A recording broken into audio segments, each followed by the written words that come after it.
Hi guys, welcome back to my channel. Welcome back. I hope you're having a good day. Happy hump day to you. So I'm going to get into it. So you've seen the heading. The heading says Nigeria is at war. So your question to me may be, well, who is Nigeria at war with?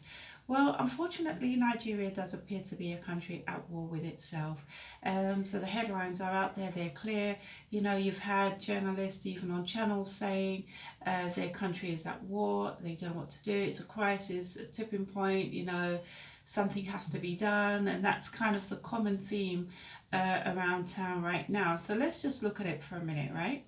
So in Nigeria, you have over 3 million internally displaced people.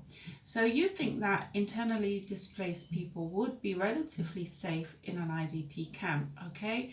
At least they'll survive, they'll be able to, you know, kind of muddle along until some alternative accommodation and safety is made available to them. Well, yes and no. Yes, ideally that's what you'd like to happen, but no, in reality that is not always the case.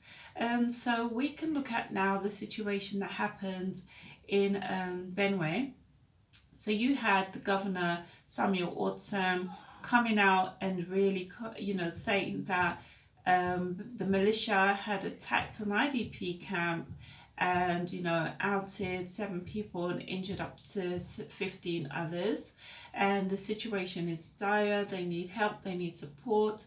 And it was almost an identical presentation from Governor Bello in Niger State, who again came out and made this really passionate plea and, you know, explained the fact, you know, they have over 3,000 internally displaced people, and now Boko Haram have actually hoisted their flag and taken over the territory. Bearing in mind as well that where Boko Haram have hoisted their flag and taken over the territory is just 2 hours drive away from Abuja, the capital, the seat of power, right? So you tell me, and there are a couple of things have come from this that I've picked up from this. Thing number one is, what have these governors been doing all this time that have allowed or has allowed security to degenerate to this state, right? What have they been doing all this time? Where has the money gone? You understand? Where is the money for security?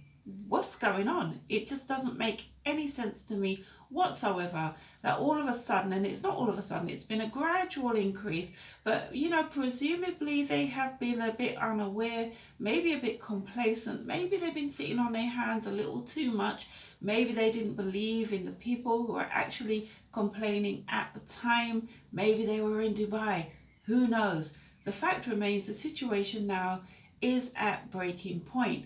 Mazi Nnamdi Kanu has come out and outright stated, revolution, no ifs, no buts about it. He has had enough. Like many of us, many people have now had enough with the lame style of governance that appears to be what the people have been subjected to for far too long.